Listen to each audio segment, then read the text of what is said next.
Olá, seja muito bem-vindo mais uma vez à última análise da Gazeta do Povo. Falta apenas um nome para atingir as 41 assinaturas necessárias no Senado e fazer avançar o pedido inédito de impeachment contra um ministro do Supremo Tribunal Federal. O maior impulso à coleta de assinaturas foi dado pelo próprio ministro Alexandre de Moraes, que nesta semana dobrou a aposta e, sem ouvir nada nem ninguém, decretou a prisão domiciliar de Jair Bolsonaro e o proibiu de falar pelas redes sociais. A ofensiva de Moraes provocou um contra-ataque da oposição que, desde ontem, mantém ocupadas as mesas diretoras da Câmara e do Senado, exigindo a abertura do impeachment, além de anistia aos presos de 8 de janeiro. Em outra frente, o presidente Luiz Inácio Lula da Silva aumentou hoje o nível das provocações ao presidente americano Donald Trump. Exatamente no dia em que entrou em vigor o tarifaço, Lula abriu um litígio contra os Estados Unidos na Organização Mundial do Comércio e disse que cada vez mais ele, Lula, vai ficar mais esquerdista, mais socialista. Para esses e outros temas de destaque de hoje, eu te convido a acompanhar a partir de agora a última análise aqui da Gazeta do Povo. E no estúdio a gente tem a companhia do Francisco Escorcin. Tudo bem, Escorcin? Bem-vindo. Tudo bem, Tosi. Tudo bem? Saudações também ao André Marcília. Como vai, Marcília? Fala, Tosi, tudo bem? Rafael Escorcin, toda a audiência, é prazer estar aqui com vocês. Rafael Fontana, bem-vindo mais uma vez. Estamos sem o áudio do Rafael, só um pouquinho. Veja lá, vamos ver. Olá, pessoal, testando o áudio aqui. Escorcin, Tosi, André, sejam todos bem-vindos aqui a esse programa incrível da Gazeta. Temos assuntos importantíssimos a tratar aqui. Vamos de pauta com Tosi, então. Vamos lá. Antes de falarmos sobre a contagem regressiva para atingir as 41 assinaturas necessárias no Senado e assim protocolar o pedido de impeachment de Alexandre de Moraes, cabe aqui o espaço para o contraditório, para a defesa do ministro. E quem fez essa defesa hoje foi o decano do Supremo, Gilmar Mendes, na saída de um evento em Brasília. Mendes declarou toda a confiança e apoio ao colega. E foi além, disse que tem orgulho de Moraes e que o próprio país deve muito ao ministro, alvo de pedidos de impeachment. Acompanhe. Não tem isolamento algum, nós somos todos... Eu tenho muito orgulho de ter Alexandre de Moraes como colega. Eu já disse isso várias vezes a vocês. O Brasil teria se tornado um pântano institucional não fosse a ação de Moraes. Nós devemos muito, o Brasil deve muito à atuação dele durante todo esse período, no período da Covid, no período do TSE, depois com todas essas questões, fake news, um trabalho desafiador. Tanto é que vocês veem, nós precisamos ressaltar isso, havia um plano. É chocante, a gente que é pacífico, que vive uma vida normal, há mais de 40 anos nós estamos vivendo uma vida normal, em que a sucessão política normal, perde-se, ganha-se eleição, vai-se para casa, disputa-se outra eleição, agora planeja-se a morte do Lula, do vice-presidente Alckmin e de Alexandre de Moraes. Isso acaba de ser reconhecido, confessado pelo general Fernandes. Nós estamos falando de coisas, portanto, extremamente sérias. Não estamos falando de um passeio no parque. Isso é extremamente grave. Então, é preciso que isso seja reconhecido e ressaltado. Olha, ouvindo assim a argumentação do Gilmar Mendes, dá até a impressão que ele recebeu um bilhete, né, do Alexandre de Moraes, fala isso em minha defesa, né, os argumentos são muito parecidos. Ele afirmou que não tem nenhum isolamento do ministro Moraes. E, bom, todos nós brasileiros, segundo o Gilmar Mendes, deveríamos ser gratos ao ministro sancionado pelos Estados Unidos por ser um violador de direitos humanos, né? Ele foi, assim, sancionado pelos americanos, mas nós devemos ser gratos a ele apesar disso. Só faltou o Mendes dizer, é tudo verdade esse bilhete, né? Como tem aquele meme. Que leitura que vocês fazem dessa manifestação do Gilmar Mendes? E eu quero começar pelo Marcília. O Marcília estava naquela expectativa, né? Puxa, o decano, vamos ver o que o decano vai falar. O Gilmar Mendes parece que tem um pouco mais de digamos, carreira jurídica a preservar, tem uma biografia talvez aí, uma história. Mas está aí a manifestação do decano, Marcília. Para sua surpresa ou nenhuma surpresa? O Delcano, né? É o ministro, é a manifestação do Delcano. Ele deu cano naquilo que esperávamos dele, que é um pouco de tranquilidade, né? É engraçado essa fala dele, né? Porque ele quer que a gente agradeça ao ministro Moraes, agradeça, aí ele começa a tentar lembrar o que o ministro Moraes fez, e fica difícil, porque aí, na época da pandemia, o que isso tem a ver, né? O que a pandemia tem a ver com o ministro Moraes? É que ele não lembrava o que o ministro Moraes fez, porque não fez nada. Se fosse para listar as coisas que ele fez, teria que listar as coisas de ruim que foram feitas durante esse período todo. O ministro Moraes, quando ele era a Ruth, né, o ministro Moraes também teve a sua fase de Ruth e Raquel. Aliás, tem uma ótima matéria da Gazeta do Povo. Puxa, me fugiu agora o nome do repórter, mas exatamente mostrando isso, né, o choque entre o ministro Moraes de antes com o ministro Moraes de depois. O ministro Moraes antes das redes sociais, sobretudo, ou das redes sociais se tornarem um ativo político, e o ministro Moraes depois das redes sociais terem se tornado um ativo político. Antes, ele era a favor da liberdade de expressão, ele era a favor do debate, ele era... Quem não quiser receber crítica, que não se torne funcionário público, depois agora ele se tornou uma pessoa que não permite o questionamento. Então mudou, né? É o ministro Moraes Ruth e o ministro Moraes Raquel também, assim como os editoriais de alguns veículos de imprensa que assim o fazem, com tanta incoerência. Agora, o ponto que me parece aqui que merece uma atenção é que a imprensa também noticiou amplamente que ministros estavam irritados e logo saiu o ministro Moraes o ministro Gilmar para dizer que não era bem assim, que todos estavam em harmonia. Quem conhece Brasília sabe que existe uma máxima lá: quando alguém sai em defesa de alguma coisa é porque a coisa aconteceu. Quando alguém sai dizendo não foi bem assim, pode ter certeza que foi. Algo houve. Então aqui algo houve.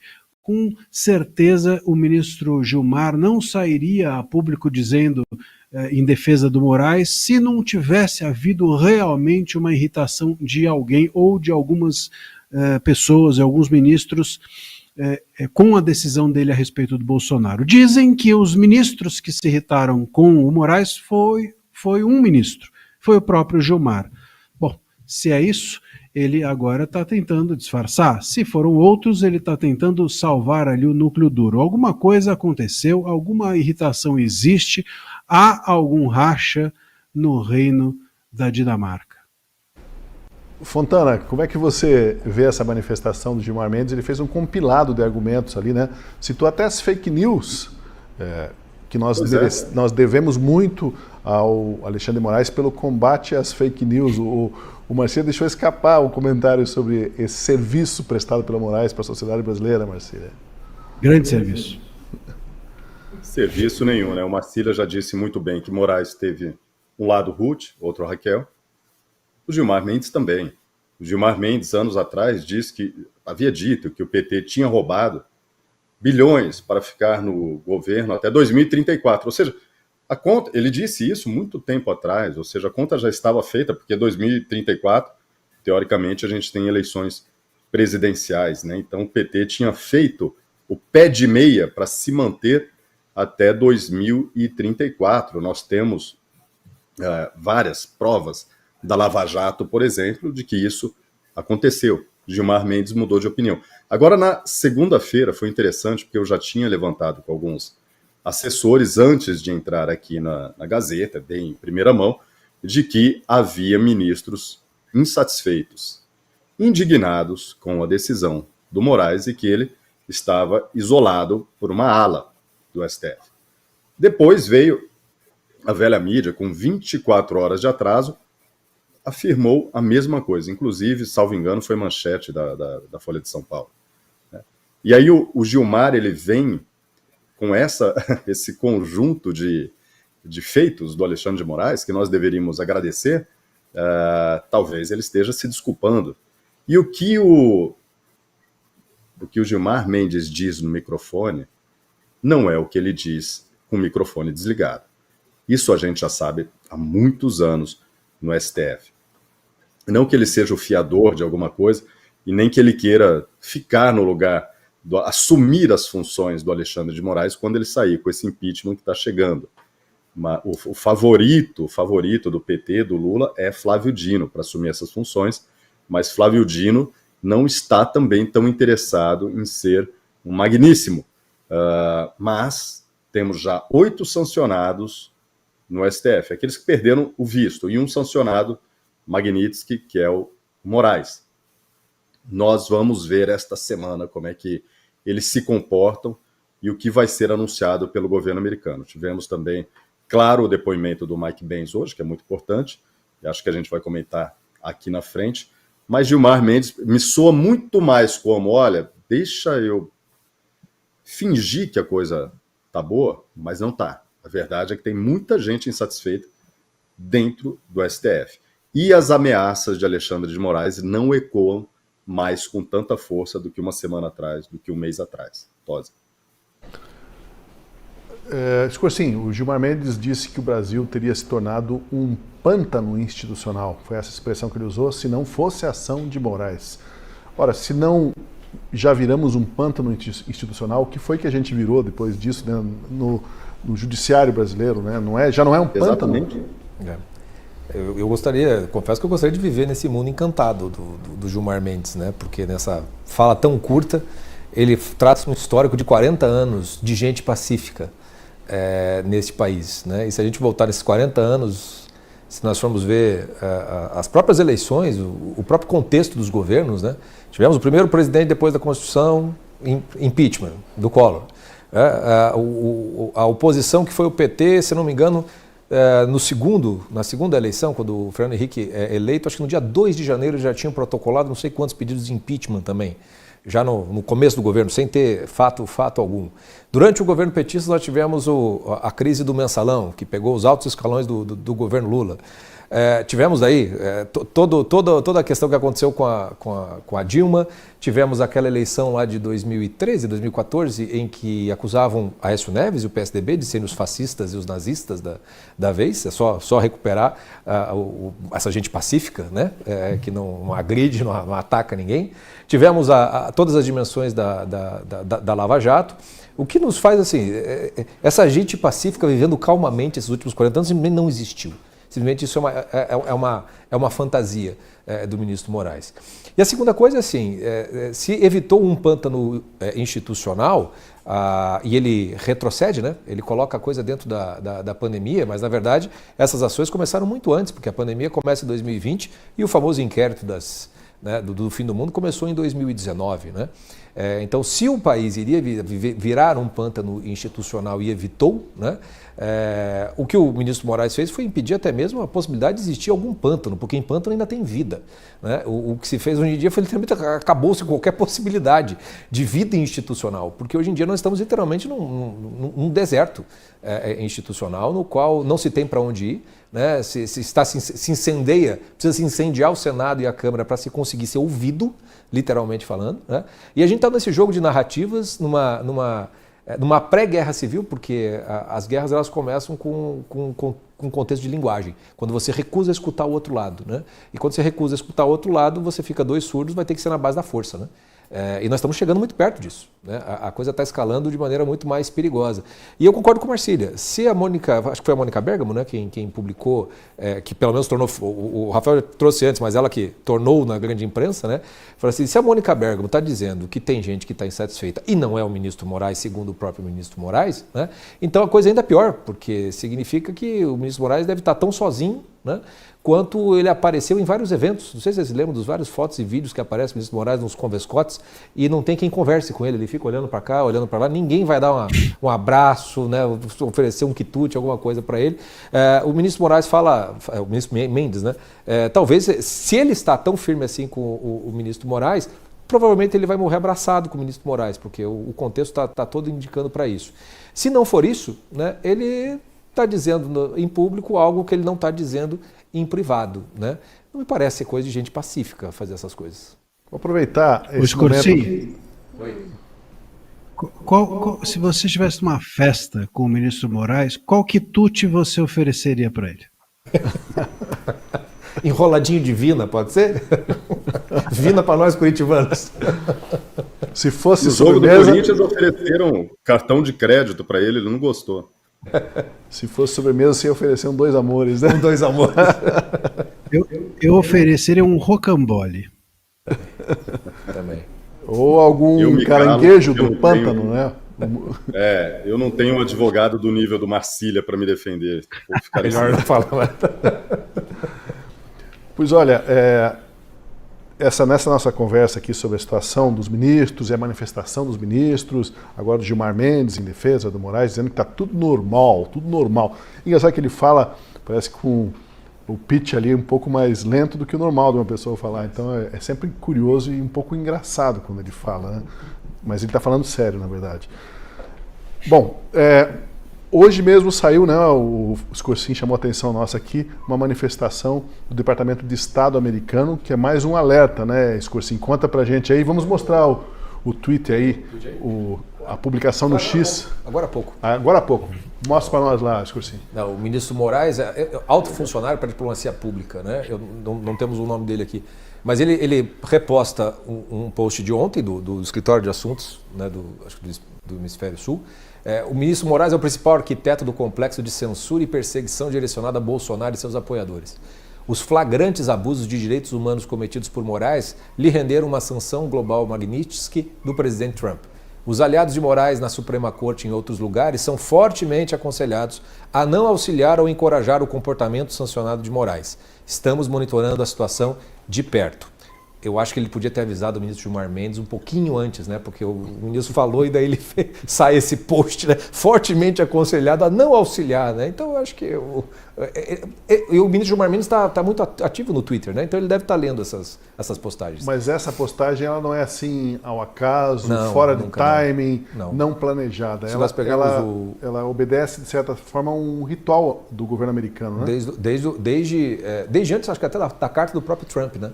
Acho que antes do Trump mandar a carta para o Lula, o secretário Rubio fez uma postagem, né? Quase que anunciando. Em geral, quando há uma postagem de algum alto funcionário ou de algum órgão do governo americano, no dia seguinte, em 2 dias, vem alguma consequência, né? É muito provável que amanhã a gente tenha novidades. Um alto funcionário para a diplomacia pública do Departamento de Estado americano, então alertando ali, ó, na última frase. Os aliados de Moraes na Suprema Corte e em outros lugares são fortemente aconselhados a não auxiliar ou encorajar o comportamento sancionado de Moraes. Estamos monitorando a situação. Que é o que o Gilmar fez, né? De perto. Encorajou. Está encorajando. Né? Pois é. E aí entra uma coisa que eu queria saber de vocês. Saiu o noticiário, houve muita especulação hoje sobre a hipótese de o Roberto Barroso, o ministro, pedir o boné, né? Quando terminar o mandato dele à frente da presidência do STF, porque ele estaria desgostoso com a maneira como a corte está sendo exposta, virou um assunto nacional em praça pública e, de certa forma, o STF é geni da vez, né? Ou Judas, daquele que se malha, né? No dia de Aleluia lá. E ele estaria desgostoso com tudo isso, então prefere um cargo de embaixador e talvez vá negociar com o governo Lula, antecipar essa saída dele. Ele ainda só tem 67 anos. Eu digo só porque ele iria, teoricamente, até os 75. Só o fato de se estar debatendo isso aí, Marcília, já é um sinal de que o STF realmente, os ministros, eles não têm essa ação e essa cooperação em uníssono que às vezes eles querem fazer transparecer, né? Bom, isso tem 2 dimensões, né? Uma que, seja pelo impeachment, seja pelo Barroso, que quer uma embaixada, né?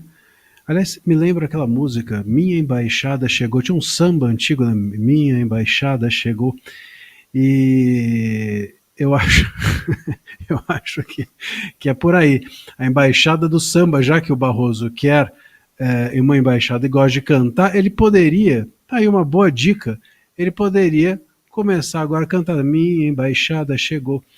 E agora, o fato é o seguinte, o Barroso, ele é hoje um ministro que faz parte desse núcleo duro, ao qual também estão presentes, ou no qual estão presentes o Gilmar e o Moraes, né? Então é uma demonstração, a meu ver, de que rachou, né?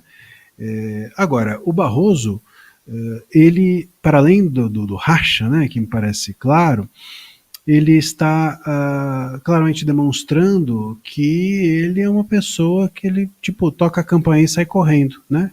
Porque coisa de moleque, né? Que toca a campainha e sai correndo. Ele disse não amola, ele disse nós derrotamos o bolsonarismo, ele disse que as redes sociais eram extremistas por causa da direita, ele defendeu abertamente, de forma ideológica, o posicionamento do STF. Ele se posicionou abertamente, de forma abertamente ideológica dentro do STF, foi um dos responsáveis por isso que hoje nós temos, né? Foi inclusive um dos responsáveis, se não o maior responsável intelectual pela regulação das redes feita pelo STF, né?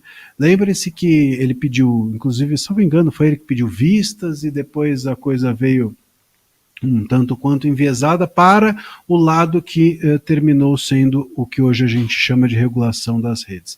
Então, pelo STF. Então, ele se comportou dessa maneira até agora, foi portanto, dos causadores dessa espécie de caos institucional que hoje está sendo protagonizado pela Suprema Corte, e aí, na hora que o Titanic bate no iceberg, ele cai fora, né? O primeiro ali a pegar o barco e ir embora para Paris, provavelmente onde deseja que a sua embaixada seja, né? Embora ele ache que a direita é o grande problema, não me parece que ele vai aceitar uma embaixada em outro lugar, na Venezuela, Cuba, ou Coreia ou China. Me parece que será mesmo na Europa, Londres, é desses destinos que nós estamos aqui tratando. Então é uma pessoa que claramente contribuiu com o caos e aí, na hora que chegar a conta, ele vai embora, né, deixando até os seus colegas ali um pouco à deriva. Não me parece ser adequado, nem com os colegas. Mas, enfim,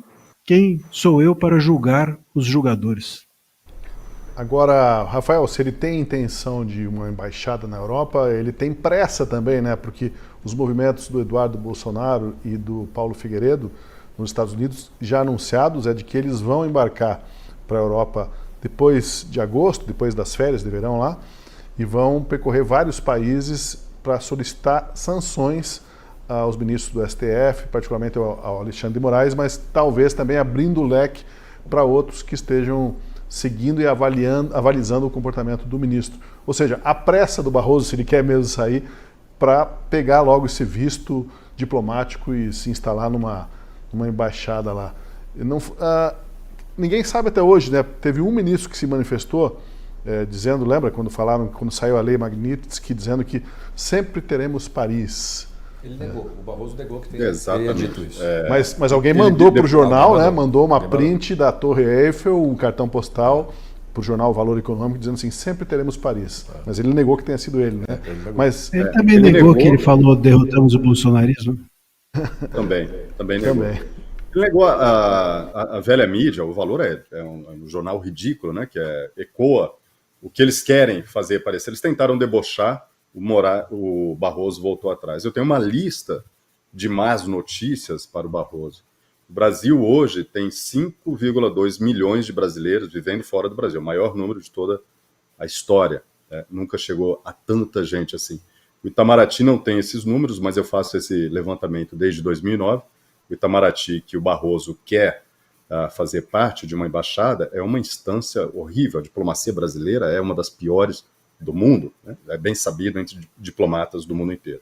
Barroso pode ter a pressa que ele quiser, o passaporte diplomático não vai lhe garantir imunidade se ele levar uma sanção Magnitsky e se ele for considerado inimigo dos Estados Unidos por ter contribuído para o governo, juntamente ao governo Biden. Ele pediu ajuda à administração Biden, democrata, para interferir nas eleições do Brasil.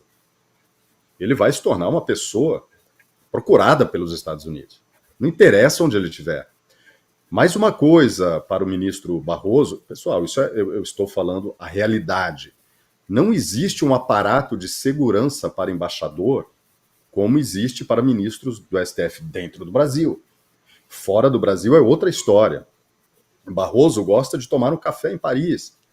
um jantar em Nova York, um passeio em Londres, uma volta por Lisboa, ele nunca mais vai ter essa liberdade. Então, Barroso, segura a onda aí, porque o Beto Carreiro é bem mais perto e talvez tranquilo para você, embora nem lá você vai ter muita tranquilidade para andar. O que eu sempre tenho dito há muito tempo, quem conhece Brasília há muitos anos, há décadas, como eu conheço, que circula neste meio de bajuladores dos tribunais, todo mundo, todo advogado, Marcília sabe disso, 30 anos atrás, queria ser ministro do STF. Todo jurista queria ser ministro do STF. Não é mais um bom negócio. Não é mais uma coisa boa, uma garantia de bajulação, lagosta e vinho, e você andar pelas ruas tranquilamente. Acabou. Acabou. Barroso, ele vai responder por tudo isso que ele fez durante anos da vida dele. Digo, não é ameaça. Ele não terá segurança para circular nas cidades europeias. Essas pessoas mexeram com famílias, destruíram sonhos, acabaram com almas. Pessoas morreram por causa deles. Eles acham que agora vou pegar uma embaixada em Paris, em Londres, vou viver tranquilamente? Não vai. Barroso, é melhor você contribuir para mudar toda essa situação, para ter uma chance de viver em paz. Tosi. Discursinho? Eu acho que o Barroso é refinado demais, né, para uma gente tão chucra como nós, né, e os tiranos, como diria a ministra Carmen Lúcia, né. Eu acho que ele já vem falando, pelo menos já tem saído especulações disso, dele sair da presidência e tentar uma embaixada já há algum tempo, né. Não me parece que seja exatamente por conta das sanções americanas. Ele já anunciava isso. E eu acho que talvez seja o mais vaidoso dos ministros do STF, né? Um que provavelmente tem os seus planos de escrever livros, né?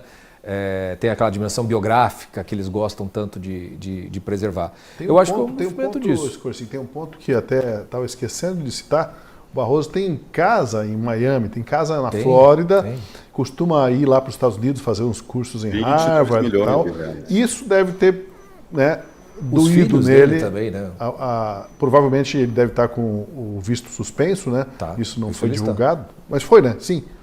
Sim, ele tá. Os 8 estão, né? Então, ele já tem uma casa lá que não pode sequer visitar, tem que ficar pagando as despesas lá. Isso aí deve dar uma certa frustração, né? Mas eu acho que sim, acho que tem a questão dos filhos também, pelos filhos, mas eu, sinceramente falando, eu acho que é muito mais uma vaidade. Se nós pegarmos o discurso dele de posse como presidente do STF, e o tipo de promessa que ele fez promessa de pacificação, fez promessa de tornar o STF tirar o juridiquês e falar de uma maneira mais simples, etc. e tal. Se você pegar o contexto no qual ele assumiu e o contexto no qual ele vai deixar, né, é um fracasso retumbante, é um fracasso completo. Ele prometeu que o Brasil seria, com a regulação das redes sociais, a sensação para o mundo. Exato. E uma outra coisa, na época da Lava Jato, ele foi dos poucos que sempre permaneceu pela condenação. Ele foi vencido, vamos dizer assim, pelos demais ministros, acho que junto com o ministro Fachin. E eu acho que tudo, sinceramente falando assim, é especulação minha, mas eu acho que ele não concorda em absolutamente nada do que o Alexandre de Moraes faz. Eu acho que qualquer pessoa que tenha mínimo conhecimento jurídico sabe que não tem justificativa, que não tem o que sustente o que o ministro Moraes está fazendo. Precisaria ter um cinismo muito grande para poder engolir muito isso. Eu acho que o Barroso já teve mais do que congestão com tudo isso, né? Só que ele não acho que seja um homem que vá para a luta. Eu acho que ele é um homem que ele é como se fosse o rei de antigamente, né, que você retira a corte, né, e pode tomar conta aqui, só me deu salvo-conduto para sair e ficar em paz, né. Talvez seja tarde demais até para isso, né. Teve aquela vez que ele partiu para o enfrentamento contra o Moraes, né? É uma cena clássica, uma discussão que ele teve com o Moraes, mas parece que ele desistiu desse tipo de situação. Acho que não vale mais a pena ficar em bate-boca com gente do nível do Moraes. Do Gilmar Mendes e do Moraes. Ele teve aquela discussão com o Gilmar Mendes uma vez, que foi bem forte, né? O senhor é uma pessoa desagradável, que só faz, né? Fizeram camisetas, né, com os dizeres do Barroso, mas ele, de fato, parece que ele está cansado de tudo isso e preocupado com a casa, com os filhos, com a família e tudo mais. Barroso não tem mais condição de ficar na corte por muito tempo. O outro ponto seria quem vai substituir o Barroso, mas isso é uma história que a gente vai pensar e vai conversar lá na frente. Desculpa, Escorsi, mas eu precisava lembrar disso. O Rafael falou um ponto importante aí, né? No atual contexto do país, não seria melhor o Barroso segurar um pouco, né? Não sair agora? A gente não sabe o que é o pior mais. Porque... Se tiver impeachment e o Barroso sair, o Lula tem duas nomeações aí pela frente. Um deles claramente é o Bessias. Lembrar que ele está cada vez mais de esquerda e socialista. Então as escolhas vão ser condizentes. A gente vai comentar essa fala dele. Um STF enfraquecido, né? Vai entrar, qualquer um que entrar vai entrar num STF enfraquecido. Isso é fato. À sua maneira, a moda brasileira, teremos uma corte digna de Nicolás Maduro. Por que eu digo isso? Porque a corte venezuelana é totalmente alinhada, né? Praticamente nomeada pelo Maduro, que conseguiu substituir juízes, etc. Aqui, por outras vias, né? Pelos 3 mandatos do Lula e mais o mandato da Dilma, e o Lula ainda quer um 4º mandato, ele vai estar com toda a corte à sua disposição, como já está em boa parte.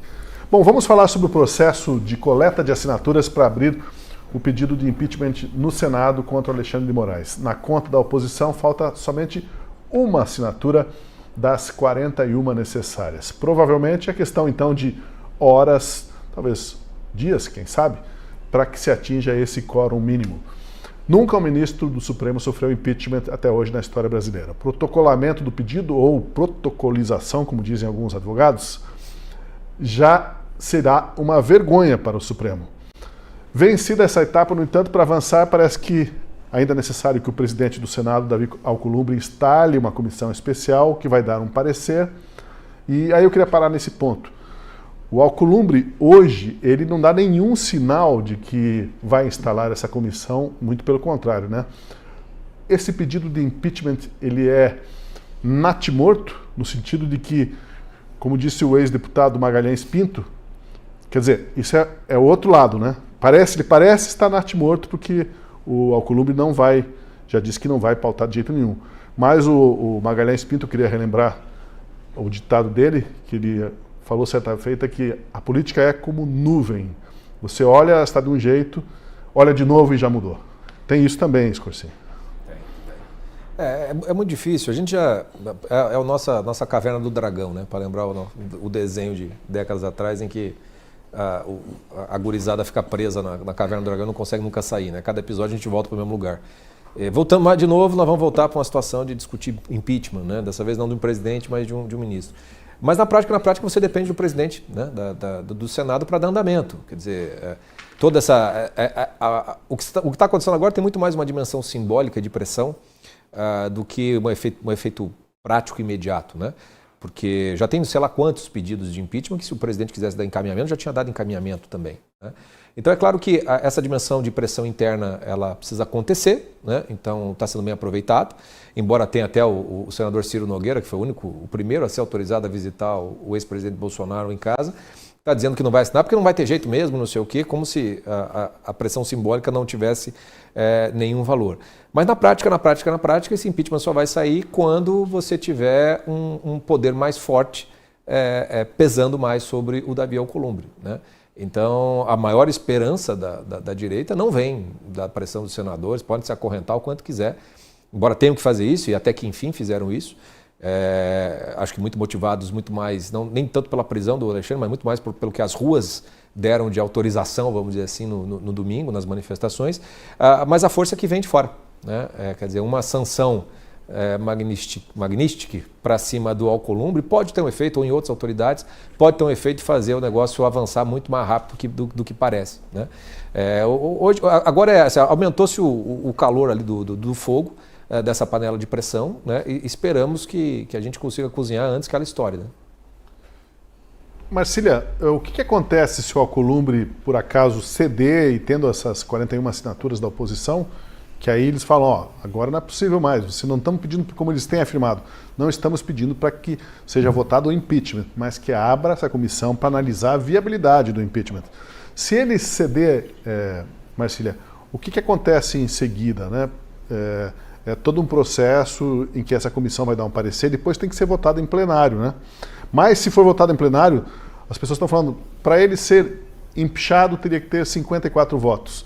Mas antes dessa decisão final em plenário, tem uma votação da aceitação da denúncia, e se a denúncia for aceita, daí por 41 votos, ele tem que deixar o cargo e esperar o julgamento, não é, Marcília? Isso. A gente se recorda mais ou menos, né, de como aconteceu com a Dilma. Então tem vai ser necessário mais votos. E acho que para aprovação final, só me engano, seriam 54 votos, alguma coisa assim, né? E isso, bom, claro, é mais complexo, mas, claro, até lá há muita coisa a rolar. Seria curioso, sobretudo, Tosi, ver algo que com a Dilma não chamou tanta atenção, mas aqui chamaria, que é isso, né? Que, por exemplo, ele se ausentaria do cargo, mas quem assume? Não existe um vice-ministro do STF, né? Como existe um vice-presidente, e ocorreu no caso da Dilma. E mais, como é que seria, né? Seria curioso, porque eles faria autodefesa, ele contrataria um advogado para se defender ali em público, né? Isso tudo seria bastante vexatório, sem dúvida alguma, para ele, e o descaracterizaria dessa aura de poder todo que hoje ele possui. Seria, inclusive, né, vamos lembrar que o impeachment ele é presidido por um ministro do STF. No caso da Dilma foi o Lewandowski. Então, seria o caso, inclusive, de um ministro do STF presidir o julgamento em que o réu, digamos assim, é o outro ministro do STF. Tudo isso é muito inédito para nós nunca vimos isso, e seria bastante constrangedor, sem dúvida alguma, para o ministro Moraes. Agora, de qualquer forma, é bom se dizer o seguinte... Deixa eu só perguntar uma coisa para você. Deixa eu perguntar uma coisa. Hoje, do jeito que está, então...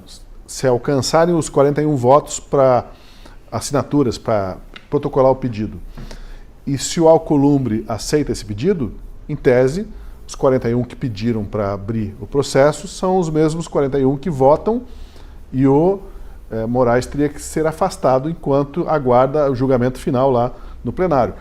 Então, hoje, realmente, o Moraes está na mão do Alcolumbre, e desse último senador aí, esse um voto que falta para completar o protocolo, o pedido mínimo, né, assinaturas mínimas para fazer o protocolo. O Moraes está na mão do Alcolumbre.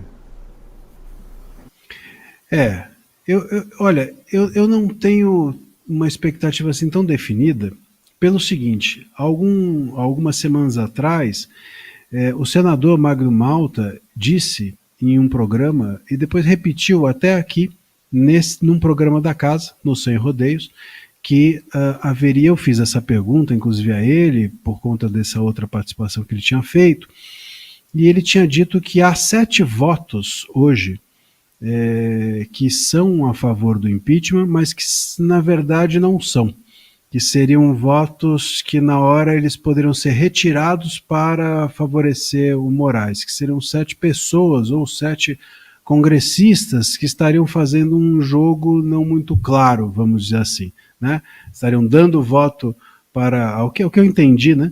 Estariam dando voto dizendo que vão votar a favor do impeachment, e na hora desidrataria o impeachment votando contra. Bom, esses 7 talvez se sintam constrangidos de voltar atrás. Esses 7 podem, como você disse, na política a nuvem de agora não é, a nuvem da semana passada não é mais essa, mas haveria, segundo ele, essas 7 pessoas, esses 7 congressistas. Então a gente precisa também ter isso em mente nessa conta. Não sei se todos os votos, assim como os votos que hoje são contrários podem mudar, ou os votos que são neutros ou indecisos podem a qualquer momento mudar, os votos que também são favoráveis ao impeachment podem mudar, porque isso acho que também tem que entrar de alguma maneira na conta. Mas eu concordo com você, se nós tivermos hoje 41, é mais difícil que esses 41 mudem, né? A convicção do impeachment é muito mais difícil de se entregar do que a convicção do não impeachment.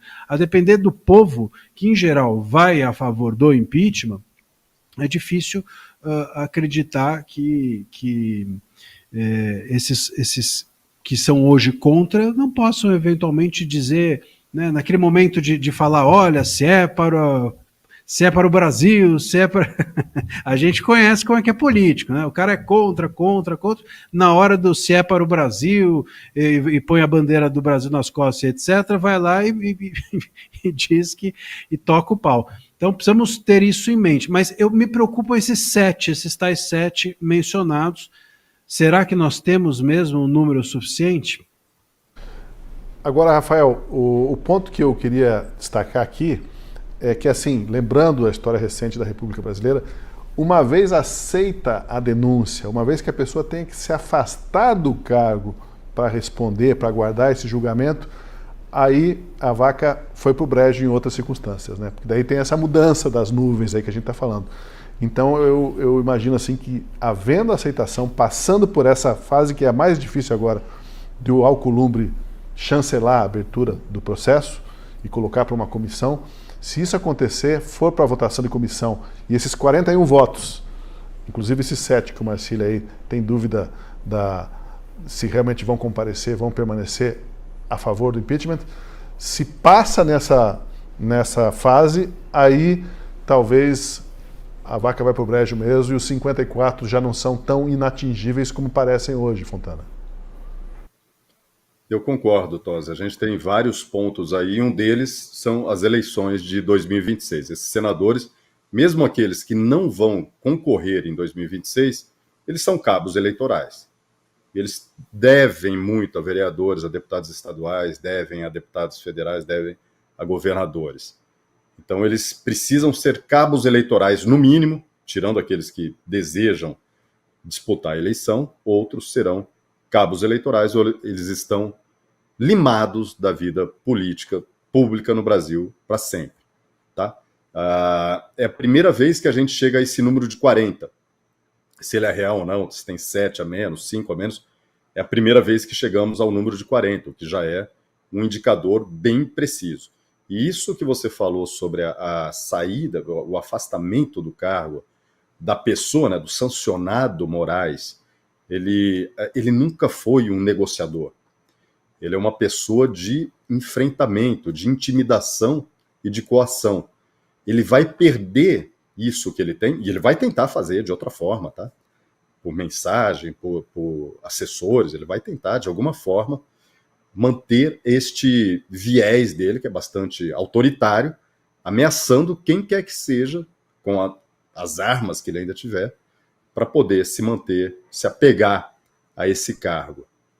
Agora, a pressão das ruas é fundamental. Isso não tenho o que dizer. O que aconteceu no domingo foi grande. Na segunda-feira tivemos a continuação.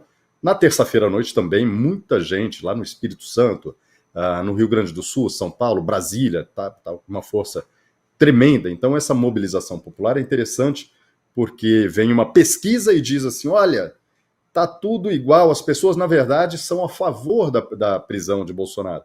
Bom, eu não estou vendo uma multidão, milhares de pessoas nas ruas defendendo Lula. Eu não vejo nenhum dia milhares de pessoas nas ruas defendendo Moraes. Eu só vejo defendendo Jair Bolsonaro e pedindo fora Moraes, fora Lula, impeachment e anistia. Então essas outras pessoas estão tão acomodadas assim? Ou será que elas estão num número muito inferior ao que dizem as pesquisas? Eu fico com a segunda opção. Tosi. Olha, a gente está falando aqui da hipótese do impeachment, mas, no momento, o homem-chave nesse processo, o senador Davi Alcolumbre, mal conversa com os colegas no Senado, né? Até ontem ele nem atendia aos telefonemas. Tudo por causa da estratégia da oposição de ocupar a mesa diretora e impedir a retomada dos trabalhos até que seja pautada a anistia aos envolvidos do 8 de janeiro e o impeachment de Alexandre de Moraes. A propósito, veja como foi a noite passada lá no plenário do Senado, conforme o relato do deputado Marcel Van Hatten, que visitou os colegas senadores. 3h03, senador Girão. 33, a idade de Cristo. Aí. Uma inspiração para nós aqui, porque a gente está em medidas extraordinárias para tempos extraordinários que a gente está vivendo no Brasil. Vai dar tudo certo, se Deus quiser. Mas olha, pessoal, continue mobilizado. Nós estamos aqui juntos. Muito obrigado pela força, pelas orações, mobilizações lindas de domingo, mas precisamos continuar. Nós já queimamos a canoa de que a gente veio. Agora a gente não tem caminho de volta. Precisamos cumprir impeachment do Moraes, que é um ditador quanto mais reconhecido globalmente com a lei Magnitsky. Do Senado vazio.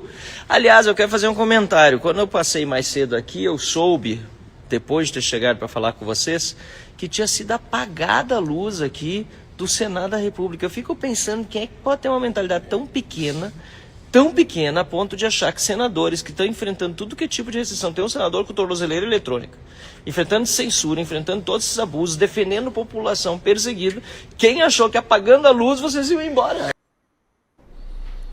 O senador Girão ali disse que queimaram as canoas, né? Fizeram a travessia e agora não tem volta. E eu pergunto, como que essa greve, né? É uma greve da oposição, pode terminar? Há quem diga que o Mota e o Alcolumbre já considera acionar até a Polícia Legislativa para retirar os parlamentares que estão ocupando a mesa diretora. Você vê alguma chance de saída negociada para isso? As canoas, alguém providencia alguma canoa e reorganiza esse pessoal aí? Sempre é possível, né? Por conta da formação das nuvens na política.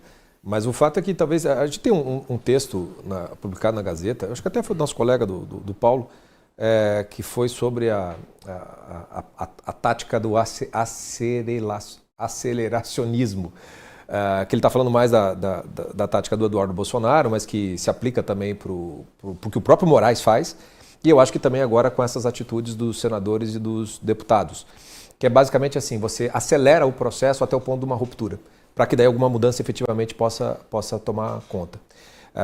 Por que eu falo isso? Porque, assim, o Alcolumbre e o Mota, quer dizer, se eles realmente querem, então, chamar a polícia, né, querem tratar os deputados e os senadores como golpistas, o que significa, portanto, você transformar toda a oposição no país, e vai ter que ir para o STF, né? E dado que agora ele pode ter a polícia do Congresso, do Senado, pode ter a Polícia Federal, porém a oposição agora tem uma espécie de polícia internacional, que é as ameaças do governo americano. Quer dizer, como isso vai soar se fizer uma atitude dessa para conter essa manifestação dos deputados e senadores, como é que isso não vai rebater lá e imediatamente essas sanções acabam aplicando aqui. Tanto eu acho que isso está sendo levado em consideração pelo Alcolumbre e com o Mota, que você vê que eles se sentem emparedados. Eles não confrontam essa oposição, estão ali especulando, vão sair uma notinha meio conjunta. Eles sabem que, como esses deputados aceleraram, queimaram as canoas, né, falou assim, para que eles possam se impor, eles teriam que acelerar também. Mais ou menos como o Alexandre de Moraes faz. Só que essa gente tem um tino político um pouquinho melhor do que o do Alexandre de Moraes, né? E percebe, por exemplo, que a acelerada que o Moraes deu prendendo o Bolsonaro serviu para acelerar do outro lado também. Quer dizer, como que essas coisas terminam? Vamos lembrar da decisão do IOF, quando o ministro Moraes anulou o decreto legislativo. Davi Alcolumbre e Hugo Mota não tiveram a coragem de fazer um pronunciamento a respeito daquilo. Nada. Não defenderam o Congresso em absolutamente nada naquele momento. Porque eles estão nessa coisa de vamos diminuir a temperatura, vamos, não sei o que, reunião de líderes, etc, etc, etc. A oposição, se manter firme nisso, não vai deixar alternativa a esses dois líderes do Congresso, senão ou dobra a aposta, e eu acho que é questão de dias para tomarem uma sanção americana sobre as suas pessoas, ou então eles vão ter que começar a se movimentar de maneira diferente. Quer dizer, se ceder é uma humilhação, porque vão ter que começar a conceder aquilo que eles estão dizendo que não existe, que é problema do judiciário, não temos que se meter nisso. Eu acho que o emparedamento está acontecendo. Agora, a gente tem que levar em consideração que um processo de impeachment é um julgamento político. E a gente, como diz o Marcílio, a gente não sabe como vai ser um julgamento político no ministro do Supremo Tribunal Federal. Qual é a base que o ministro Alexandre de Moraes tem para fazer a sua defesa política? Tem povo na rua para defender o ministro Moraes? Você acha que... porque assim, uma coisa, a dificuldade... vamos aprender com o Eduardo Cunha. O Eduardo Cunha soube usar muito bem a cartada de quando aceitar o pedido de impeachment. Porque o poder da mesa ali vai até a aceitação. Depois, aquilo toma um rumo próprio. Aquilo já ganha uma outra dimensão em que os bombeiros já não funcionam e a dimensão política do efeito que isso tem é muito mais inflamatório do que qualquer outra coisa. Alcolumbre sabe que se abrir um processo de impeachment, dificilmente consegue contornar isso, em termos de opinião pública mesmo. Né? Porque eu não consigo ver PT, PSOL, etc. e tal, que mal conseguem pôr gente na rua, sair em defesa do ministro Moraes. A situação está acelerando para o ponto que eu acho que é aquele que estava claro desde o primeiro momento. A solução mais fácil para tudo que a gente está vivendo é rifar o ministro Alexandre de Moraes. Não porque ele merece ou deixa de merecer, mas simplesmente porque se você tirá-lo do jogo, muito provavelmente quase todas as outras coisas ganham a condição para serem daí sim negociadas. O ministro Alexandre de Moraes não deixa margem para que isso aconteça. Já começou a sair do STF, ele falou, não, olha bem, ele está descontente, não sei o quê. É a panela de pressão. Eu acho que Alcolumbre e Hugo Motta estão apenas esperando certos desdobramentos para tornar inevitável, né? Abrir, ou seja, o pedido de impeachment, ou então fazer algum tipo de medida que permita que alguma coisa comece a acontecer. Porque do jeito que está não tem. Ou a coisa estoura ou ela caminha. Não me parece que tenha como recuar mesmo. Imagina a pressão sobre o Alcolumbre quando sair essa 41ª assinatura para protocolar o impeachment do Moraes. Scorsin e Tosi, tem uma coisa muito importante que nós estamos falando de Alcolumbre, que é do Amapá, tá? O Amapá que tem 0,25% do PIB do Brasil. É uma coisa impressionante. E o Hugo Motta, da Paraíba, com 0,8% do PIB do Brasil. Mas essas oligarquias nordestinas e nortistas estão muito acostumadas a lidar com a pressão da política brasileira. Eles olham assim, esse pessoal do Paraná a gente bota no bolso, não serve para nada. São Paulo, a gente dá um nó neles, é essa a história. Agora, eles nunca pensaram na vida que deveriam lidar com uma pressão da maior potência militar e econômica do mundo. Isso eles não esperavam. E eles não sabem lidar com isso. E com certeza eles não atendem ligações, mas estão monitorando tudo que está vindo de informação lá do governo Trump para cá. Isso vocês podem ter certeza. Né? Eu vou repassar aqui com os meus contatos em Brasília o que eles estão pensando sobre isso, sobre a pressão do governo Trump. O Trump nunca entrou para perder em nenhuma disputa e não vai ser dessa vez. Eles vão perder. A questão é quando que vai ser. Eles vão perder. Alexandre de Moraes vai cair, isso eu tenho certeza absoluta.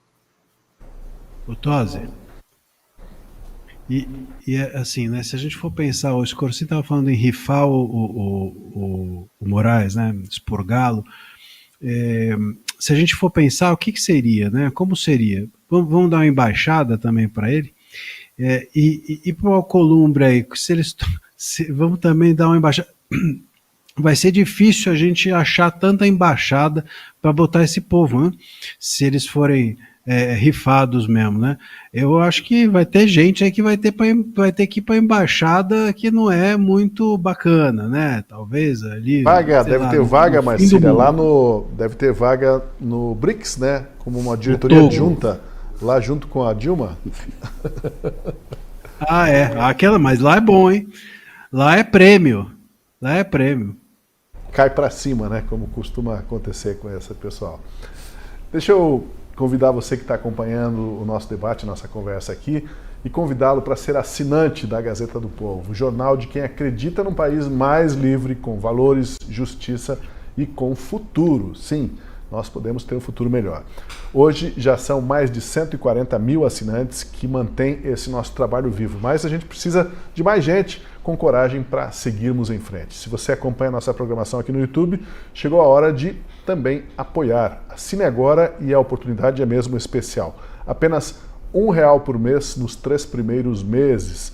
É a promoção de degustação da Gazeta. Acesse gazetadopovo.com.br/oferta ou aponte a câmera para o QR Code aí na tela, ou mesmo clique também no link da descrição. Faça essa degustação da Gazeta, eu tenho certeza que você vai apreciar e chamar mais gente para se juntar a nós por um país em que realmente as liberdades sejam respeitadas. Olha, quanto ao processo de coleta de assinaturas para o impeachment de Alexandre de Moraes, que corre em paralelo, o Scorsin mencionou ali, né, a posição do deputado Ciro Nogueira, que parece ser um exemplo típico do político do Centrão. Um dia depois de visitar o ex-presidente Jair Bolsonaro em prisão domiciliar, Nogueira deu declarações à imprensa dizendo que o Congresso não tem votos para o impeachment de Moraes, que ele não assinou e não vai assinar o que chama a ser uma pauta impossível. Nogueira diz que conhece Alcolumbre e tem certeza que ele não vai abrir o processo de impeachment nem que haja 80 assinaturas favoráveis. De novo, cá estamos nós brasileiros nas mãos do poder de veto de um único homem e se ele não quiser, nada avança. O Nogueira diz que não adianta, nem com 80 assinaturas ali, ele diz que o Alcolumbre não vai passar. Mas ao mesmo tempo ele vai lá, faz a visita para o Bolsonaro, se solidariza com ele e depois sai e diz essa é uma missão impossível. O Nogueira é o camalhão da política brasileira, hein? Tá fazendo o preço do passe, né? Assim como o Alcolumbre também não coloca, não aceita isso, porque obviamente vai negociar, o senador Ciro Nogueira sabe que, como depende do Alcolumbre no final das contas, né, ele não quer dar já a assinatura dele. É uma maneira pragmática, tipicamente brasileira, mas me parece que o senador Ciro Nogueira ou esqueceu ou não está fazendo a conta do impacto simbólico dessas assinaturas nesse momento. As canoas, de fato, foram queimadas. Se ele não vai junto, ele queima e se afunda junto com ela, né? O que dizer desse posicionamento dúbio do senador Ciro Nogueira, Marcília? Não só dele, né? Assim, o posicionamento, aliás, salvo engano, isso me disseram, hein? Posso estar aqui divulgando uma fake news, mas disseram que ele tinha respondido que seria perca de tempo, enfim.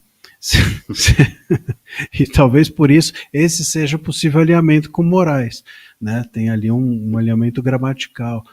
Mas de qualquer maneira, a gente precisa entender que boa parte ali, né, dos políticos estão tratando isso, e isso é impressionante, mas estão tratando isso como uma mera questão qualquer, sabe? Como se eles estivessem simplesmente decidindo se vão fazer essa ou aquela destinação da verba, se vão se posicionar assim ou assado sobre qualquer projeto de lei. Não há um dimensionamento, a percepção de qual é a dimensão pública, a dimensão política disso. Nós podemos estar aqui à beira de um fato histórico nunca visto mesmo antes nesse país. Isso sim, né? O Lula sempre falava que tudo nunca existiu na história do país, mas isso realmente nunca existiu na história do país. E mesmo que esses votos, a gente estava falando dos votos, né? Mas tem esse voto, tem aquele voto, mesmo que isso seja pautado e não se consiga ir adiante, né?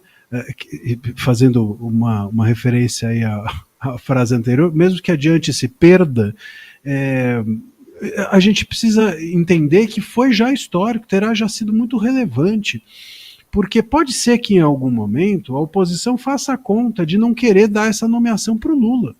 Não acho uma completa insanidade fazer essa conta.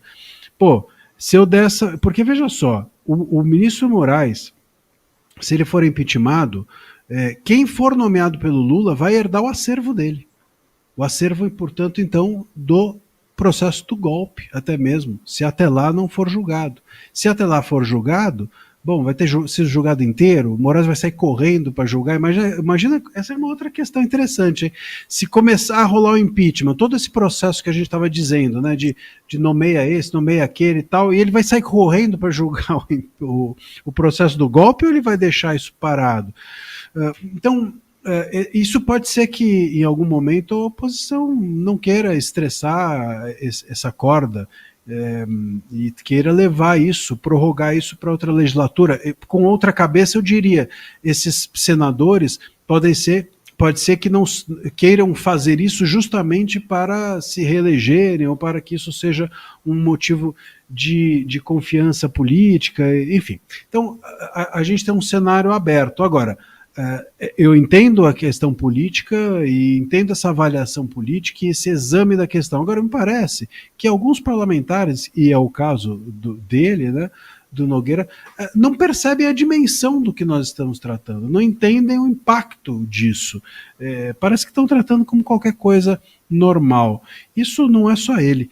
E incrível, né? Se a gente tem congressistas que talvez não tenham capacidade do entendimento político do momento do país. Rafael, eu vou fazer aqui uma comparação que não é muito adequada, mas parece aquele time que está jogando, está perdendo por 3-0, e aí o treinador fala, vou tirar aquele meu zagueiro que já entregou 2 gols, vou botar um outro aqui, mas quando olha no banco, só tem jogador pior para entrar na partida, daí vai deixar aquele zagueiro ruim ou vai colocar um outro pior ainda? né? É o tipo de impasse institucional que a gente tem hoje no país. Vocês aí no Paraná sabem bem o que é isso, né? Com os clubes. Ter um win que entrega nos últimos minutos de jogo, eu e o Scorsin, que torcemos para o mesmo time. Vamos mudar de assunto. Vamos mudar de assunto. O pessoal do Paraná vai me matar. Mas Tosi, eu vejo exatamente dessa...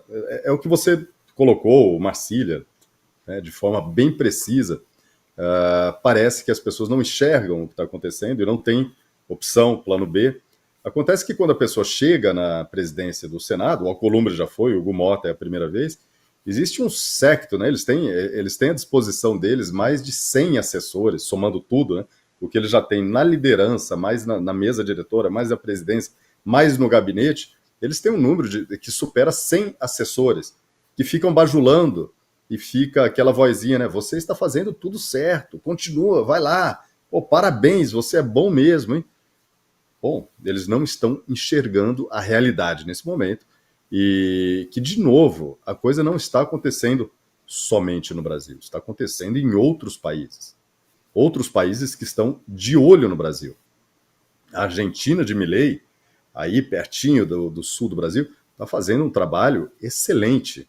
Excelente. Pode ser o próximo país, né, o Mercosul, alguns países, poucos, né, da América do Sul, que podem se alinhar, na verdade, aos Estados Unidos e algumas nações europeias para dificultar ainda mais a vida de autoridades brasileiras, de políticos brasileiros, embaixadores, enfim, e ministros do STF, esses já sancionados pelos Estados Unidos. Então, eles ainda não entenderam ou estão esperando o momento certo.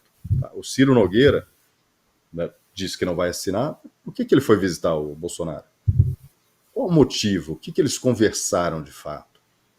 O que saiu dali de acordo e em quanto tempo que esse acordo vai ser implementado? Porque o Jair Bolsonaro não ia receber a visita do Ciro Nogueira se ele não quisesse. Ele teve algum motivo para ele estar lá. Ele só não pode perder o tempo, porque ele está sendo simplesmente linchado nas redes sociais.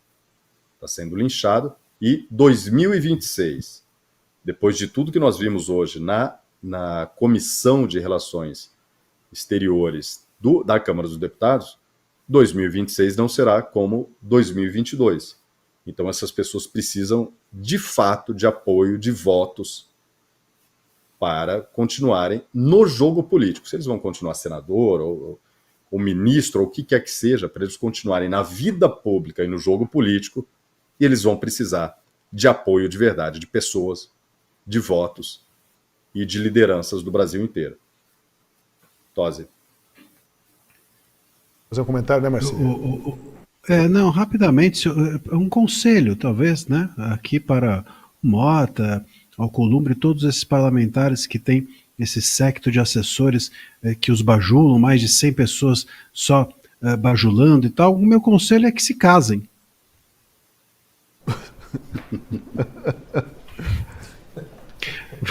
Resolve na hora. Resolve. Eles vão precisar de mais uma leva de bajuladores para compensar as coisas, né?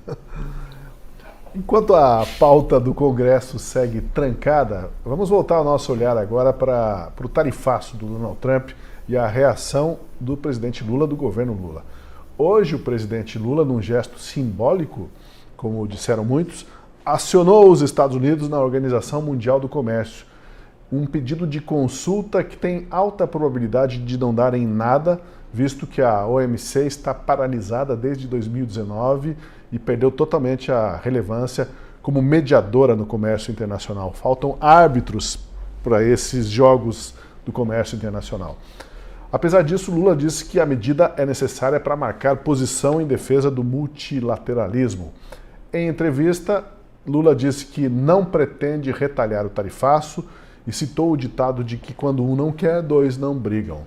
Nesta mesma entrevista, no entanto, ele afirmou que vai discutir com outros países do bloco dos BRICS para tomar uma decisão conjunta em resposta aos Estados Unidos. E ainda nessa entrevista, Lula afirmou para Reuters, se não me engano, exato, para Reuters, que ele não vai ligar para o Trump, porque o Trump não está afim de conversar, então ele não vai se humilhar para o Trump. Vai ligar para o pessoal do BRICS e estabelecer uma estratégia conjunta. Daqui a pouco é o Xi Jinping que está fugindo dos telefonemas do Lula, né? Ó, ligação do Brasil para você e não disse que eu não tô. O marido daquela lá tá tudo ligando aí, hein? Eu acho que o Xi Jinping não atende, não. De verdade, Escorcinho, eu conheço bem os chineses, eles são os comunistas, eles são avessos àquela toda improvisação, né, da esposa do Lula. Eles odeiam, tá claro, né? Eu conheço alguns diplomatas que ainda me passam informações, eles não querem que a esposa do Lula participe de mais evento nenhum. Eles deixaram claro isso da última vez. Olha, aquela mulher ali não dá mais, não dá mais. Mas quem quer, né? Pois é, ninguém quer. Diferentemente do que pensa a esquerda brasileira, o comunismo chinês e a cultura chinesa, ela não é machista, ela é o que ela é. Eles sequer conhecem a palavra machista. Eles não querem mulher dando pitaco, ainda mais de forma improvisada, tá? E o Xi Jinping não está satisfeito ou confortável com essa briga que os Estados Unidos estão armando com os Estados Unidos. O Brasil está arrumando briga com a maior potência do mundo e a China querendo vender produto no Brasil. A economia aqui do Brasil vai estagnando, vai se dilapidando e a China consegue vender menos coisa aqui. Xi Jinping não está feliz com essa história, não. Vai começar a fugir de telefonema do Lula, com certeza. É marcado, parece, para amanhã, do Lula para o presidente Modi, lá da Índia, Marcília. Outro que odeia o Lula.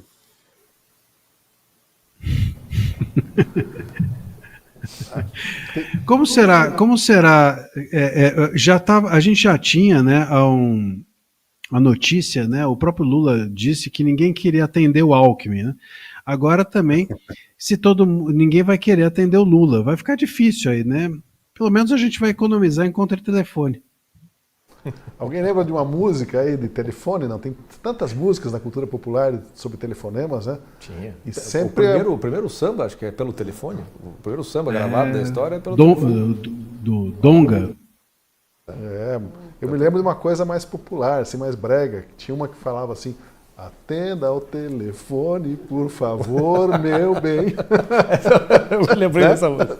Lembrou dessa? Eu não tenho ideia de quem cantava isso, mas tinha. Mas quando eu ouço essas conversas de telefonema pra cá, pra lá, eu não ligo, não vou me humilhar, ele que ligue pra mim, me vem essa musiquinha aí.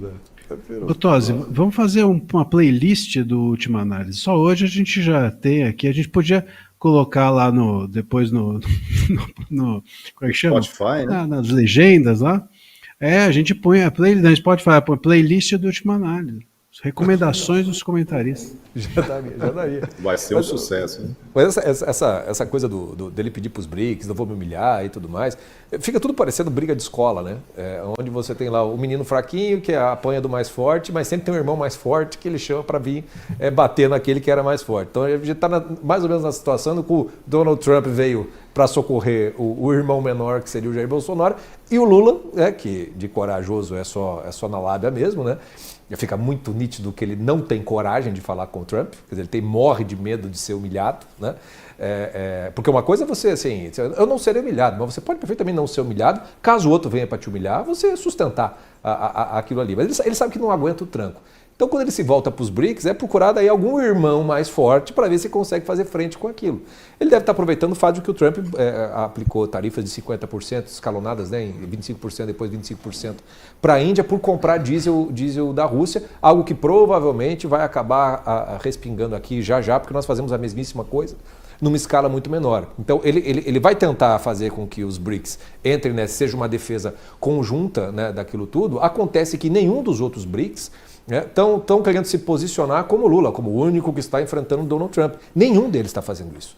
Nem os chineses estão fazendo isso. Né? A estratégia chinesa é outra, muito diferente e que para eles me parece que funciona muito melhor do que o do confronto aberto. Então, e no mundo inteiro o Lula perdeu completamente a credibilidade. É só na cabeça dele que ele ainda é uma espécie de grande líder, que ele é o cara, né? Como disse o Obama, que muita gente diz que ele estava mais sendo irônico do que sincero naquele dia. Mas fique tranquilo, Escorcim, porque nós estamos sob o comando de um intuitivo. O Lula disse hoje que ele confia na intuição. Quando minha intuição mandar, eu vou ligar para o Trump. Só quando a intuição dele mandar. E ainda, sobre o Lula, ele retomou a campanha contra a riqueza. Veja a afirmação que ele fez durante a reunião do Conselho Nacional de Segurança Alimentar.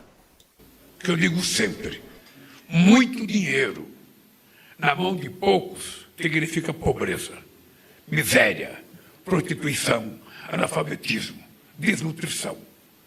Agora, pouco dinheiro na mão de muitos significa exatamente a riqueza que todos nós brigamos todo santo dia.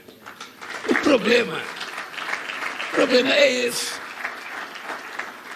O problema é esse, é que é preciso que a gente saiba o seguinte: o Brasil pode fazer mais, gente. O Brasil pode fazer muito mais, a gente pode melhorar muito a situação do país.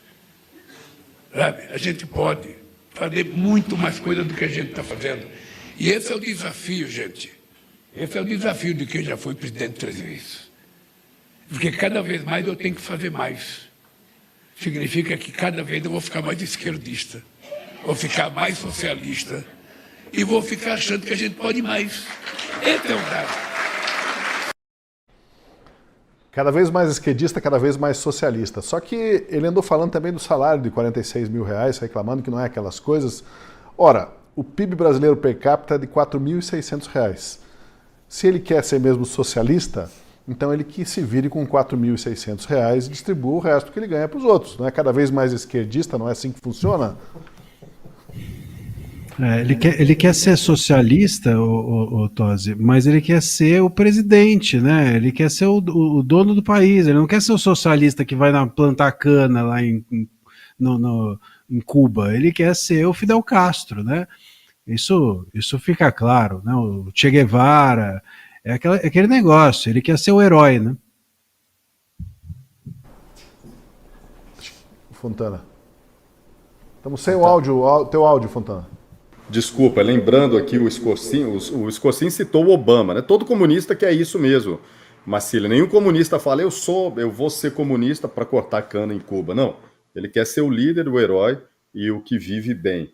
E o Escocinho lembrou a frase do Obama, que ele disse aquela vez, brincando, né? You're the man, né? Você é o cara, tal. Mas no livro de memórias do Obama, lançado em 2020, ele fala que o Lula, ele sabia, né? No contato que ele teve e as informações que ele recebia da inteligência americana, que o Lula tinha os escrúpulos, né, tinha escrúpulos de um chefão da máfia que estava envolvido com recebimento de propina na casa de bilhões. Né? E nesse momento, num livro registrado mesmo, e não numa brincadeira, numa conversa, numa reunião, Obama falou realmente, o livro que é revisado várias vezes antes de ser lançado, ali está expressa de verdade a opinião de Obama sobre Lula, né? Escrúpulos de um chefão da máfia. Essa história de virar-se cada vez mais à esquerda, ao socialismo, bom, teve uma conversa, se não me engano, do chanceler brasileiro hoje com o equivalente dele, o Wang Yan, lá na China, que falaram que eles estão traçando juntos o futuro compartilhado da humanidade. Você sabe o que significa isso, o futuro compartilhado da humanidade? Nada. É uma besteira, é uma propaganda comunista repetida desde 2013, quando o Xi Jinping entrou no governo, que não tem efeito prático nenhum. É conversa para boi dormir. É isso, eles falam a mesma coisa em todas as conversas. A população brasileira não conhece a China, não sabe o significado disso, então muitas vezes eu preciso avisar, não significa nada, tá? Todas as conversas diplomáticas da China, eles são obrigados a incluir algumas frases, alguns chavões, que é a política de China única, quer dizer que Taiwan pertence à China, mentira, Taiwan é um país livre, felizmente, e a outra é construir o futuro compartilhado da humanidade. Significa absolutamente nada, é só frase, propaganda comunista. Tosi.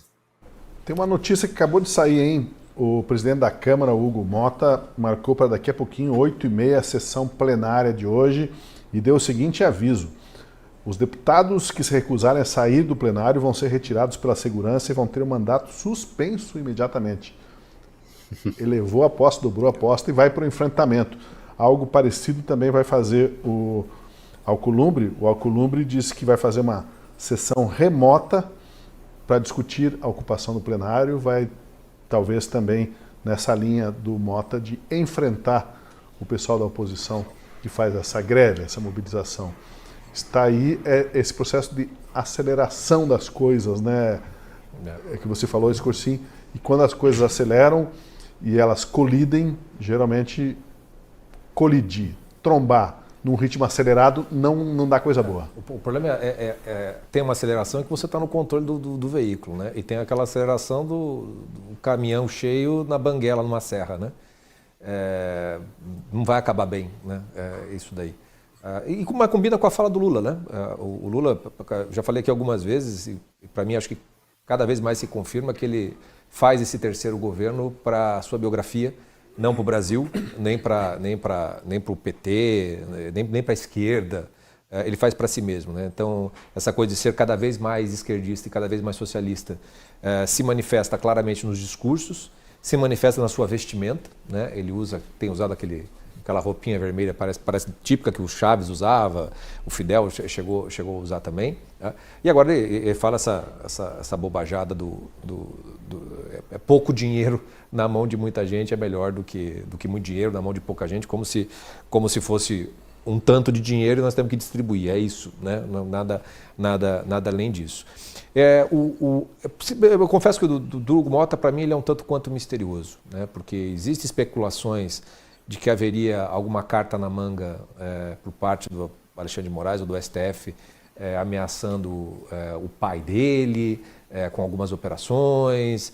Teve aquele famoso jantarzinho que ele foi chamado, né, convidado a participar, e no dia seguinte ele mudou muito o discurso com relação à anistia, com relação a uma série de outras coisas. No fim das contas, a conta que o Hugo Mota vai ter que fazer é mais ou menos de quem ele tem mais medo. Se é do STF, se é do Lula ou se é do que os americanos podem fazer contra ele, né? E as sanções não são nada pequenas, né? do efeito que pode causar e obviamente isso vai acabar nos afetando também, porque vai acabar pegando o Brasil como um todo. Estamos assistindo é quase como assistir um acidente de carro acontecendo que estava em câmera lenta e começa a ficar em movimento normal. Fala assim, vai bater. O Davi Alcolumbre avisou também que a partir de amanhã ele vai fazer sessões remotas para votar o que tem que ser votado, o que ele decidir que entra na pauta, e vai votar, é do interesse do país, e azar quem está ocupando lá, que fique ocupando, ele vai tocar o barco, vai botar tudo em votação. Marcília, como você vê esse desdobramento, esse posicionamento dos dois presidentes das casas do Congresso? Bom, vamos nos lembrar que, primeiro, não tem como a segurança prender um parlamentar, né? Porque parlamentares, é incrível isso vir de um parlamentar só pode ser detido se cometer um crime inafiançável. Até onde eu sei, não é crime inafiançável você sentar na mesa do Congresso, né? Eu não sei. Parece que não. E ainda assim, você teria que comunicar ao próprio Congresso. Então, isso fica fácil, porque eles já estão lá, é só comunicar e o Congresso tem que aprovar a prisão do parlamentar. Então, o Mota, o Alcolumbre, o que fará será violar a própria prerrogativa. Olha que lugar nós estamos. Bom, os advogados já fazem isso há muito tempo, né? Os próprios advogados têm feito isso ou aceitado isso. Imagino que os parlamentares também vão entrar nessa apenas por questões ideológicas. O Mota me parece um pouco mais engenhoso, né, nessas questões remotas, mas ainda assim, mais uma vez, enfrentando. E curioso que os dois venham ao mesmo tempo fazer isso. Claramente foi a mando de, né? E adivinha de quem, né? Adivinha quem que deve estar por trás disso. Eu, inclusive, até no Sem Rodeios, hoje eu participo na Gazeta e mencionei isso. Eu falei assim, olha, o Hugo Mota e o Alcolumbre, eles sumiram, era essa notícia. Eu falei, sumiram porque eles devem estar ali ouvindo qual é a estratégia, bolando uma estratégia para vir para cima. Exatamente isso. Então agora vieram para cima. E também disse, e agora volto a dizer, caberá à oposição nesse momento, não no outro, porque sentar lá, botar esparadrapo e tal, é legal, mas agora é que a gente vai ver como que a oposição vai se comportar. O comportamento de resistência vai ter de ser agora. Agora é que vai precisar a oposição ter força. Fontana, a gente está vendo aqui, eu estou acompanhando as notícias à medida que elas se desdobram. E é bom lembrar que em 2019 o próprio Davi Alcolumbre, e isso está no Poder 360, ocupou a mesa diretora do Senado, ficou 7 horas sentado lá para tentar garantir um rito que pudesse beneficiá-lo na votação para o comando da casa. Na época ele disputava contra o Renan Calheiros, né? Então, faço o que eu falo, não faço o que eu faço, e eu mando aqui, vocês se retirem, queimaram a canoa, azar de vocês agora. A coisa escalou, Fontana. Bem lembrado, muito bem lembrado, Tosi, porque o próprio Renan Calheiros, aquela vez, ele se recusou a receber a intimação, né, um documento lá do Supremo, falou que não ia sair, não ia ser preso, acabou a conversa, eu vou ficar aqui, e peitou. Essa situação poderia levar, por exemplo, a gente conhece, inclusive os seguranças, não deveria existir polícia legislativa no Brasil, nem polícia do judiciário, não deveria existir nada, porque não temos também isso em nações livres, né? Polícias, concursados, essa coisa ali, e hoje eles são armados. Mas eles mesmos, eles têm resistências em agir contra os próprios parlamentares. Eu estou falando de uma coisa extrema, tá? Eles realmente tentarem tirar aqueles deputados à força. Inclusive tem mulheres que podem se machucar, né?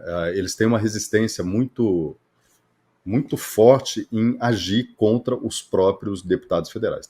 Eles tentariam convencer e não seria fácil. Agora, imagina um confronto físico juntando deputados e seus assessores contra policiais legislativos. A cena seria dantesca, ia correr o mundo, lógico, o Brasil inteiro, mas ia correr o mundo, ia dar uma dimensão ainda mais grave à ditadura brasileira, tudo isso que nós estamos passando aqui no Brasil, e os Estados Unidos colecionando documento em cima da mesa ali do Departamento de Estado e também da Casa Branca. Então, a gente espera que não aconteça nada disso, que seria um vexame ainda maior para o Brasil, mas a oposição, como disse o Marcílio agora, não tem como recuar.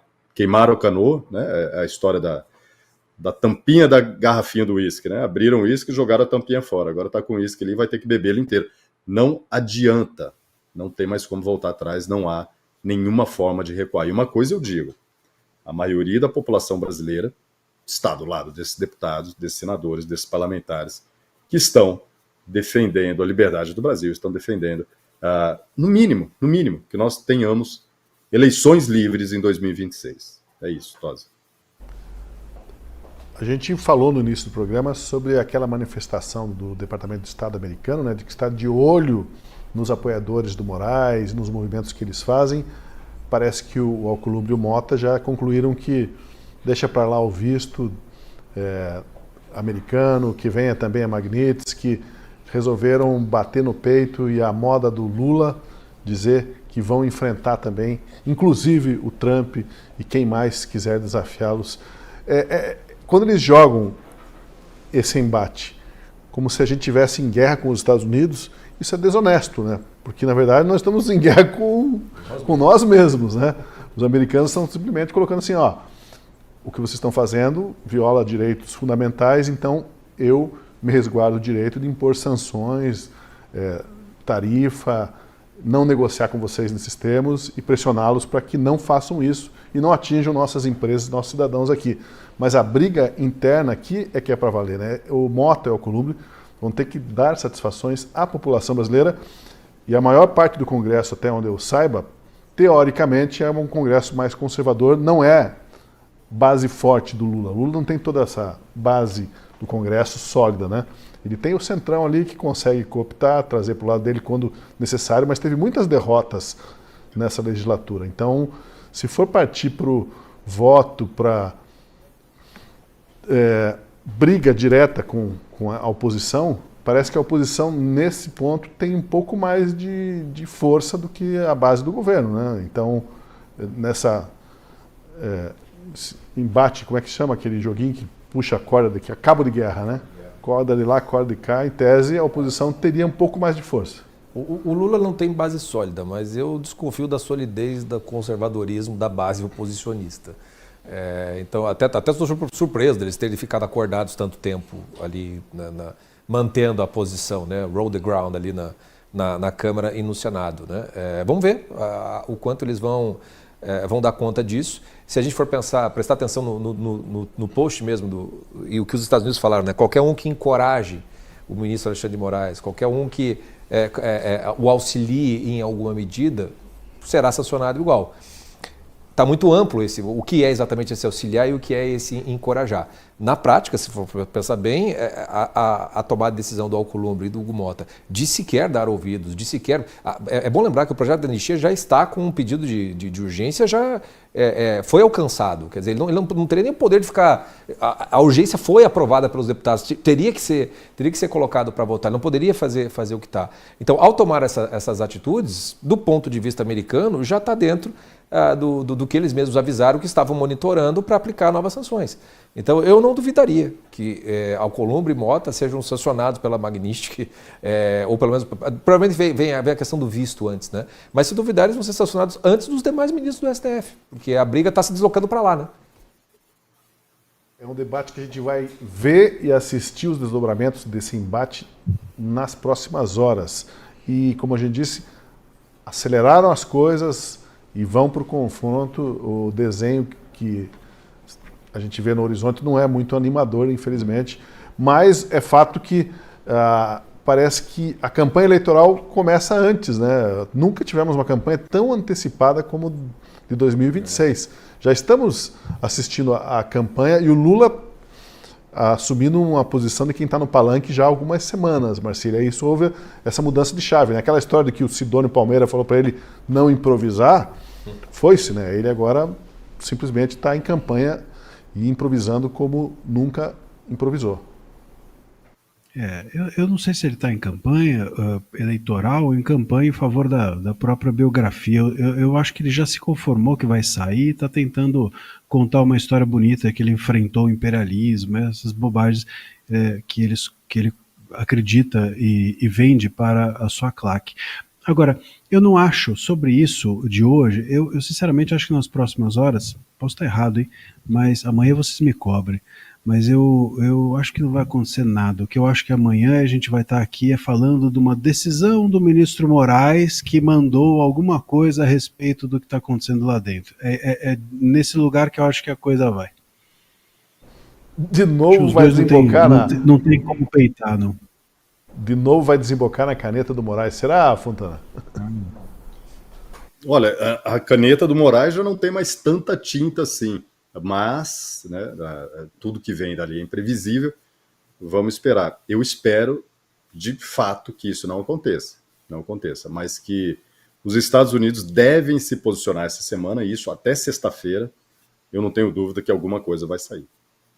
E eu lembro como a gente começou o programa hoje ouvindo o Gilmar Mendes dizendo que está tudo normal no Brasil, né? Tudo normal. Gente pacífica. Esse é o jeitão do nosso Brasil hoje. Bom, muito obrigado, Marcília, obrigado, Fontana, obrigado, Scorsin, pela participação, pelo debate, obrigado a você que esteve com a gente. Por favor, seja assinante da Gazeta do Povo, apoie o nosso jornalismo, aproveite essa oferta, apenas R$1 nos 3 primeiros meses, e você pode degustar a Gazeta do Povo. São os assinantes que garantem que programas como Última Análise possam ser feitos e veiculados praticando esse jornalismo independente, que é a marca da Gazeta do Povo. Muito obrigado pela sua companhia e até o nosso próximo encontro.